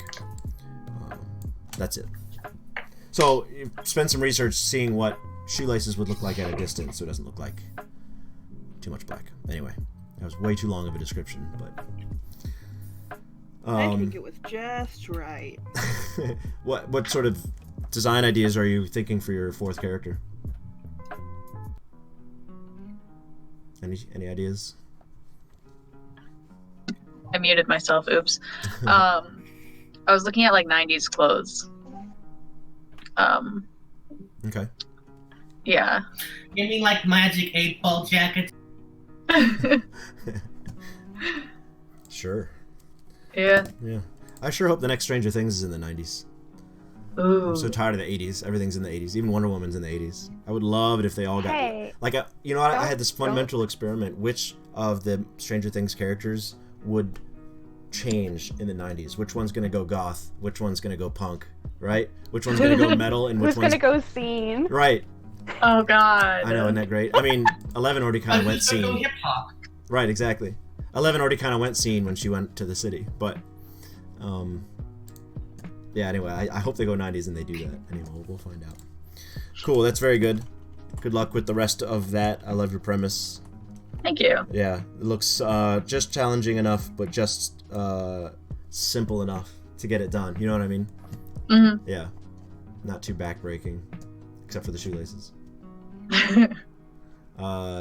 Gigi, you want to tell us about the image that you shared? Eek. Oh, okay. So mine's is like super underdeveloped. Underdeveloped. So back in the day when I was 15 years old, I made a couple characters, but like it wasn't like characters that I was just drawing one day, and I was going through my old sketchbooks to get like some ideas. And yeah, I only have 2 characters. I have 2 other characters in my mind. One of I'm sorry. Focus, streamline. We'll get through Stop it. going in 5 directions. And it was just like I was going through my old sketchbooks to see, and I was like, oh, that's a character or something that's like I haven't really developed, and it's just like a little sketch of. And there was 2 of them in there that kind of looked like sisters, which was kind of funny. I was like, okay, let me just. So they are alien, like humanoid alien. So like they have little blemishes and marks on their body that look alienish, but not really like antenna. Well, they might have an. I don't know. It's gonna change a lot. Trust me. So she's the one on the left. She's the oldest. She's kind of like the kind of person who literally doesn't care about anything. She's kind of like, okay, you're gonna go jump off that bridge. Cool. Bring a parachute. Whatever. Like I don't really care. And the girl on the right, I don't know if I want her to be I know I want her to be short, but I don't know if I want her to be a kid or if I want her to actually be like around the same age as the one on the left. But I know that her height will be like a huge thing, and she's kind of a spitfire, kind of like always yelling at her sister. I don't have names for any of them. The other 2 characters is gonna be like one of them is gonna be a friend, and then the other one's gonna be like a little brother, and he's gonna be like not bratty, but like the little hyper. Oh my gosh, what's going on? What's this? Let me be involved with this and the other thing, and then a momish type friend, but she's not the mom. She's just like another person that's kind of around everyone else's age, and she's like the mom friend of the group, and she's the only one who's not related to the group. But gotcha. Cool. You got it out. Good job. Sorry, That's okay. my brain goes in 5 different directions, and then I start talking. I completely understand that. Every weekday for me is I have 5 spinning plates until about dinner time when everything shuts up and my phone stops ringing. It's great. Oh no. Yeah. Cool. Well, I can't wait to see you develop that some more. You are a bit behind the curve. Yeah. So you have to grind a little bit this week to catch up. Yep, I shall. Yeah. Anybody heard of Prince of Cats? It's an old comic graphic novel. It's Shakespeare redone in the 80s in sort of like, I guess it's either Brooklyn or Harlem or something like that. And it's getting adapted, I think, to Netflix or something like that. But my nephew's actually listening on YouTube, and he says Lucas from Stranger Things dressed up from Prince of Cats in the 90s is mood. But if you don't know what Prince of Cats is, you don't know what that means. But anyway. Alright, so who do we have next? Angel gave us a PNG of this here. This is Sybil. I love the colors so goddamn much. Yeah. And I know the moth you're basing this off of. And oh my god. Very good. Yes. Fucking yes. It's almost like you use that Coolers website to find a very like appealing color scheme. Dig these. Thanks. I love how it goes from human to bug to more bug to yeah, that's a bug. Yeah, the first one is them before, you know, they have a little accident thing, and then they have this amnesia, and then they get found by Mothman, and Mothman gives them powers, and so they become Moth Child. Gotcha. Very cool. Alright. Emily has some more sketches. Emily, did you want to show those off? Or you just want to keep it in the Discord? Or I mean, if you want to put them up, you can. okay. Zeray the Queen. I'm gonna try to wrap us up in the next 12 minutes or so. Keep us around the 2 hour Also, I think mark. you skipped someone else. I'm sure I did. I'll fix it. Just let me know. Okay. Yeah, who did I skip? Matthew. Oh. Yeah. Wasn't Matthew's Yep. one at the very beginning too? I'm not sure. No? No, he's not at the very, very Look into the beginning. chat. The very first. Let me look. Up I go. Nope, I was wrong. I fucked that one up. That's okay. Yeah, Matt, I got you. Coming up next. So tell us about this real quick, and we'll move on. That's Zeray. That is Paynira's younger sister. Oh, that's Ethan's wife. Yeah. Okay. And That's Carson's. my wife, excuse me. Well, fight There's for it. gonna All be of some our fight. wives. I'm not sharing. She polyamorous? Is this gonna work out for everybody? No. Hopefully, I don't know. Okay. I'm She's fighting. a little insane, so she probably is not aware of everyone fawning over her. Zeray is originally a good character, but Darkness, her father, corrupted her. So this is her corrupted form. That wasn't a very nice thing to do. And she got split into two different people, the good person and the bad person. So this bad person is the element of greed.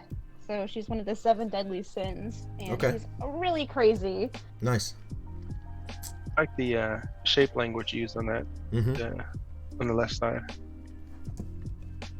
It's my buddy The Joe. head and Thanks, everything. Joe. Dig that. Thank you. Yeah, the wing is cool too.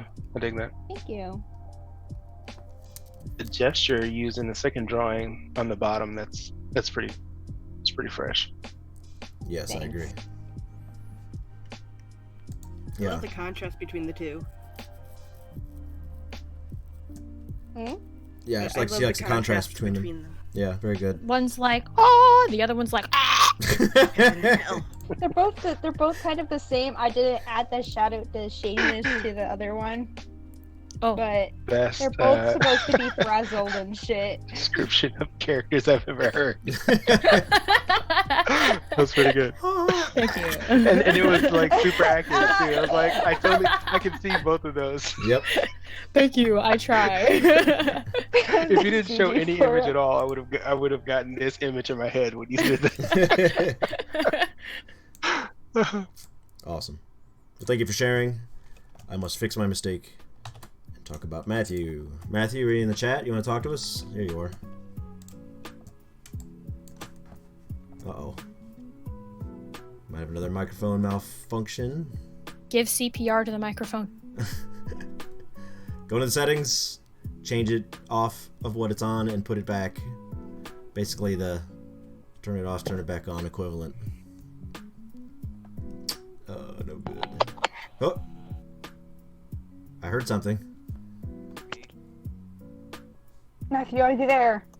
We heard something. Oh.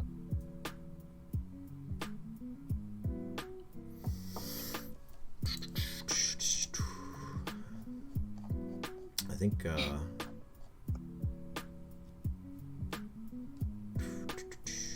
alright. Well, we're gonna maybe see if he can circle back around. Keep giving that a shot. Keep troubleshooting. I'll keep you on the screen, but not on the screen. Oh my God, he's back! He's back! All right, hello. All right, cool. Thank God. All right. You're a little quiet. If you could get a little closer to your mic, that would be super duper. Thank you. We can hear you. Okay. Sorry, can't resist. Oh man, I'm dead to a fucking world right now. What's up? Hello. Tell us about your works of art. Works of art is shit. Look at it. It's nothing like how it should be. My God. Oh my God. No, so my works of art, for the first guy, comes from a dream that I had a long time ago, about like this kid in the sand with this giant hairdo. I'm really tired. I'm not good at anyone today. It's alright. Like, this morning I had to get up early and I had to landscape about like 15 yards of dirt. Yuck. I'm sorry, landscape? What? I don't understand you farm people's lingo. Farm no, I people. mean like I had to install a gardening set. Yeah, yikes. Nobody likes to wake up like that. Well, that's not true. Some people love it. I have like blisters all over my hand. Oh, yikes.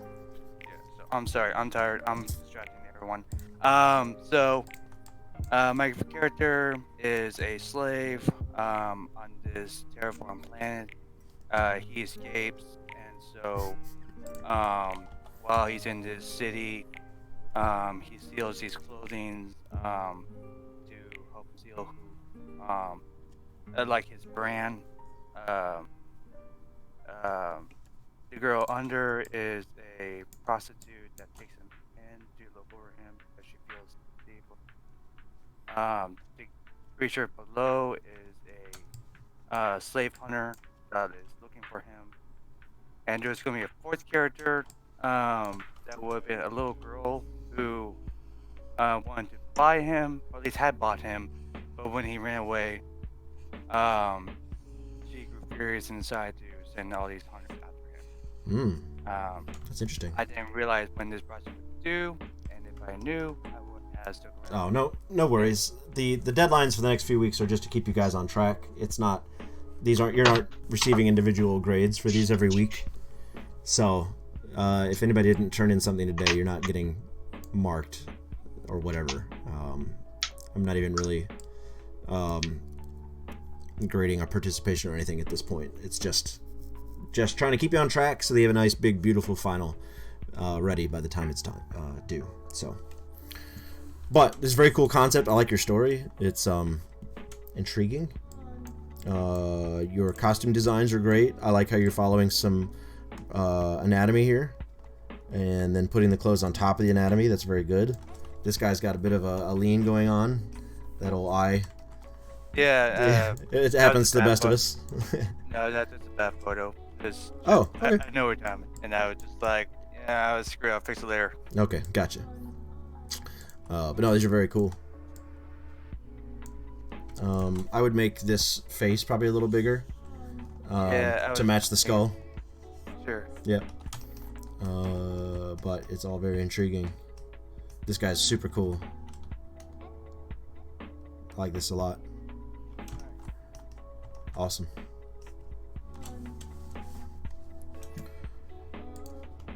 Cool, man. Well, thank you for sharing. It's beautiful. I love it. Yeah. Keep us informed if you need any help. I always need help. You know. Okay. Well, you're on the right track. I don't even have anything to suggest at the moment. I would maybe, I mean, it's real rough.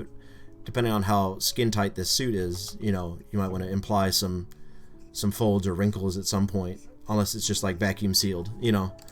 Yeah. But yeah, I like the direction you're going. It's very cool. You're welcome. All right. And this was who again? Oh, Carson. What? Who? This- Fuck, you're showing it? Yes. Oh. Welcome back. Sweet. Hi. So is this the one character you have at the moment, or just the only one you're wanting to show? Or well, this is all I have to show right now, but what I'm doing is these characters are actually coming from a movie script I'm writing for my script writing class. Mm-hmm. So in a way I'm ahead of the curve because I already have the Pinterest boards and I already have like their character personalities and stuff, but in a way I'm behind because of everything else. Gotcha. And the story here is that Princess Mallory, that's her right now, and Prince Henry are from two completely different kingdoms. And due to a lot of different circumstances, the kingdoms are like, okay, you two have to be married to unite our kingdoms. But they're both like, no, I'm gay. So then they have to go off and fix the situation so that they don't have to get married. Okay. Sounds fun. And that's the story. Yeah. And I like this character very much. The end. Very good. I do like the color scheme you have going on there. Ditto. Thanks. Yeah, I'm gonna make Prince Henry's color scheme like blue, have a bit of a red versus blue dynamic going on there. Okay. I like See, you say she's a princess, but to me she seems like a whole queen. Like Oh man, you should see her mom. Jesus. Very good. Yeah. What is that white outline? Is it like a horse? I want to know who that character is. It looks so tired. It's just a horse, but I can't draw horses, so I did the best I could. He's looking at me sadly. Like, what have you done to me? It's a very tired horse. But he's a beautiful boy. No, he's not. Yes. Don't humor him. He doesn't need your pity. How dare you be rude to him? Right. He's a small child living his best tired life.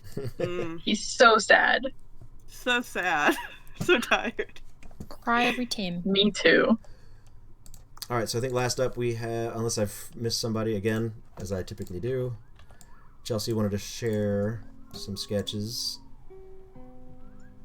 Chelsea, are you I'm here. audible? All right, thank you. Hopefully. Yes. Okay, so I do have 4 characters. I have ideas of personalities for each one of them. It's the issue of trying to put a visual on them. Depression was the only one I actually had like a strong visual for. So it's depression, ADHD, responsibility, and anxiety. So with depression, it's very much more of a kind of a flowy. This was kind of the one I was questioning about earlier of how to fully characterize this. But essentially, he flies around a lot and will actually wrap the cape completely around a person when they're going through those quote-unquote depression issues, and just kind of hold on to him till he feels like moving on. There's really no actual form to him. It's just a floating cloak kind of deal. Gotcha. The others, ADHD is very childish, very easily bored, bounces around a little bit, kind of light, fluffy, kind of energetic, hyper, as one would be. So I'm kind of playing with the idea on that one, whether I want to go more realistic child or more like cartoony style. I'm not fully sure on that. Yeah, that makes sense why you asked the question earlier. Yeah. Yeah.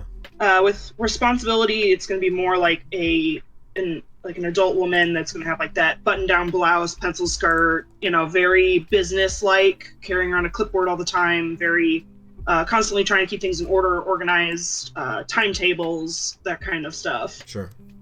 And then you have kind of, but not the one who asks for the manager all the time. Oh. Because I can't stand those. Karens. Just very, very, hey, we need to be focused, we need to get stuff done, come on, let's keep going, you've got this, and this to do, kind of deal. That constant reminder and essentially like calendar person. And then anxiety is going to probably be more fairy-like and always like zooming around, always having stuttering or always like spastically moving around. Gotcha. So. Yeah, that's difficult. You've definitely made a challenge for yourself. A little bit. Yeah.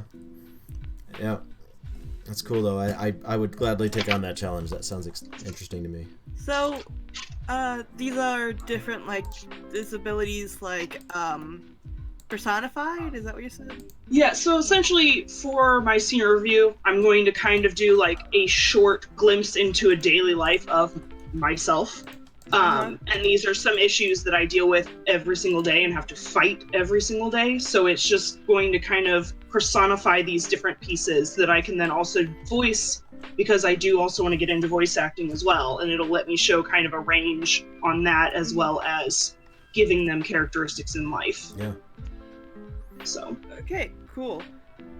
It sounds like a really cool concept, and I like the idea behind a lot of these, especially depression. The ADHD one, I mean, if it's specifically you and your struggle, then more power to you, definitely. For me, I know with me and ADHD, I feel like there's a bit of a risk in personifying them as like a child, because I feel like a lot of times it's kind of characterized as something that's just for children, kind of something like that. That's an interesting point. I get that. Yeah. But of course, though, with all the disabilities, I feel like you kind of, with the concept in general, it's such an interesting concept. And again, if it's completely just you and how you struggle with these and how they personify for you, that makes sense. Yeah. Then nobody else really can say, right? Yeah. Because it's personal. And it's personal. My main character is going to be like me as the adult version me.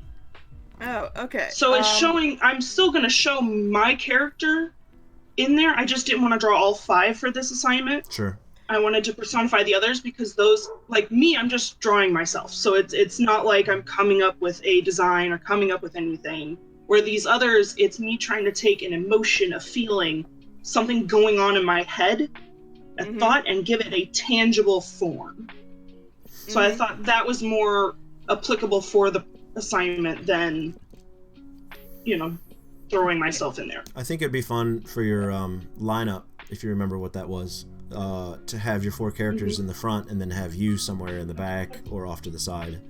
So you don't have to do a full turnaround for yourself, but just to have it, because you could sort of treat the lineup as sort of promotional piece, Okay. So you could have yourself in there if you wanted. Not mandatory. Like I said, if everybody's crunched for time, and the lineup can literally be just a clip of one of your turnarounds from each character. So that's the bare minimum. But if you had time to draw yourself in there, that'd be cool. Okay. Yeah. Cool. Yeah, well, I was just gonna say, moving forward, I think it would be. You're probably already doing it. But just like, for future reference, it's probably safe to kind of think over how these things are being represented, and also how you're gonna illustrate that these are just as they apply to you, because otherwise I feel like it could easily be read as like these things being a monolith for each issue. But right, and I'll make sure to put that in when I do my senior review of these are my take on these things. Okay, cool. I'm not trying to hound you or anything, by the way. You're good.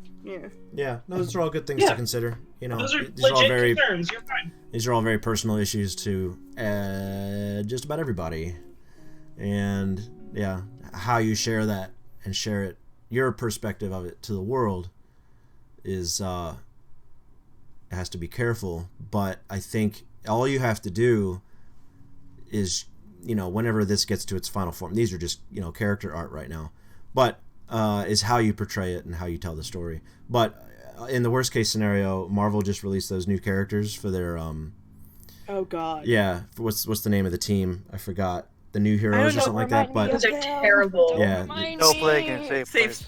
Safe Space and Snowflake. We just don't talk about that. What are we talking about? What is this? The Marvel, new the new superheroes. Marvel characters. With like Snowflake and Safe Space. Oh, And that meme dude. Marvel characters? He's looking it up. You'll see. Oh, This they're is so bad. atrocity. They're so bad. They tried to be hip and cool, and they just went so bad. So Is it like that Steve Buscemi meme?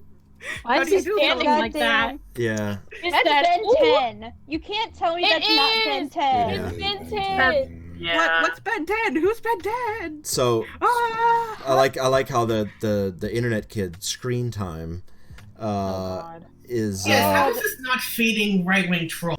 it is. You're absolutely right, EP. It absolutely is. It is. It says his brain became connected to the internet after becoming exposed to his grandfather's experimental internet gas. Deleted. Oh my God. The non-binary snowflake and safe space. Why didn't they just make it a gas of nanotechnology Sure. robots or some shit? So what they were trying to do with Snowflake and Safe Space was they're taking the monikers back as an empowering tool. I was about to be like, Snowflake is kind of me wrong. So they're trying to take it back. You know what I mean? They're trying to like take a piece of slander and turn it into a weapon. And it didn't work at all. No. So it wasn't patronizing. It wasn't, it wasn't right-wing fuel, but it is now. So what they were trying to do and what happened were two different things. So I'm sure their intentions were honest, but Okay, the no, only good one is right. total fail.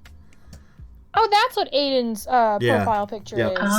This one's not bad. Yeah, this The- is the good one. Yeah, I don't know about the name, but whatever. Be negative. The character Be design's negative. fine. It's definitely got those labyrinth pants. Yeah. And Dora the Explorer. Yeah, I like I her. guess. that's not bad either. She's not the worst. Yeah, She doesn't have a superpower. She just has a cool backpack. yeah. Wait, what is Doesn't really Safe know what Space? she wants to do. Oh my God, that backpack What's is the- Ben 10. What's Snowflake and Safe Space's powers? All right, psychic twins. All twins Oh. are psychic, but we are psychic-er. Ugh.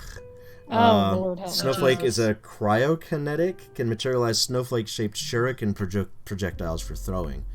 Safe Space can materialize pink force fields, but he can't inhabit them himself. The reflex only works if he's protecting others. Sort of like Steven Universe. They're hyper-aware of modern culture and optics. They see their superhero heroics as post-ironic meditation on using violence to combat bullying. God, this is just like marketing by a bunch of out-of-touch executives. Yeah, They were trying. Yeah, damn I'm it. going on my cringe compilation. right. You know what? They tried. They tried. I mean, Tried really hard. Too hard. There's effort. it just goes the wrong direction. Like Yeah. if you're trying to combat these two hyper negative monikers, this doesn't seem the way to do it. I don't know. Don't make them do things ironically. Yeah, that's just bad. I don't know. It's not how I would have done it, but whatever. All right. Anyway, I think Class that's is over. That's, That's it. yes, We're ending on we're gonna wrap the show up with a safe space. I appreciate you guys for hanging out for 2 hours. That actually was really fun. I'm gonna try to find a new guest for next week throughout all my that's networks awesome. and keep that going. Also, thank you for bringing him in. That was really fun. Yeah. Yeah, That was cool. good. I'm glad you liked it. Here. No, he had to dip. He had a meeting a little while ago. He's out in San Oh, heck. Francisco. Oh, wow. Doing his thing. Of course, San I Francisco's just on say lockdown. real I quick was about to say, before you you need to be started safe. talking or anything, when you said, "Okay, guys, I want to make sure you don't," but then right when you said that, I got cut off because shoot. something happened with my audio. So then when I got back and he was talking, I was like, "What am I supposed to do? What am I not supposed to Yeah. do?" Yeah, it was Talk. just a let him sort of have the floor for a while, sort of request. It was also keep yourself muted so your cats and video games are on silent. It's very distracting. I wonder why everyone was muted. Yeah, he's not used to streaming or being online with 20 people, so imagine if he was trying to talk and there was noises and people screaming and laughing, it would be very distracting. So, but you all did great. Dab. And good luck with your work. Next, wait, what's the next deadline, or what's the next goal? Hold on. Yeah, we want to know what we want to do. Yeah. I think Probably it's the first turnaround. Yeah, it's roughs of all the turnarounds, if I remember right. Oh, all the turnarounds. Just roughs though. Just get yourself a template. All right, cool. Panic. Let me. And this can be digital, right? This can be anything you have the power to do. Awesome. So if you don't have a computer, and you don't use crayons, but if that's all you got, anyway. But you said last week we I could know, use I did, didn't I? I did. We can use crayons You in class. I did. Shame Okay, that you are so giving us- we can do this. I'm going to take a poll since most of us are here. Okay, so it says week 13, roughs of all 8 expressions. Does that sound more fun than turnarounds?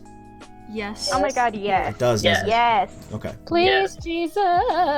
So I'll go make I an love announcement on the expressions. page on the World Classroom for the people who didn't make it. So yeah, we'll do expressions, but that shouldn't take a week. It might. If it does, no shade. But if you have time, start working on your turnarounds because those are going to be a very big hill to climb. So that's the bulk of the work of your turnarounds. So if you've got time, please start working on those. I do not want that to sneak up on you. Yes, sir. We have 5 weeks left, so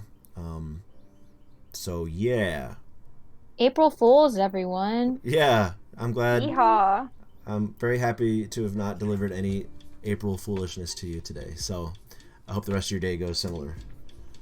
But good luck, everybody. Thanks for joining me. Talk to you soon. Bye. Bye. Bye. Bye.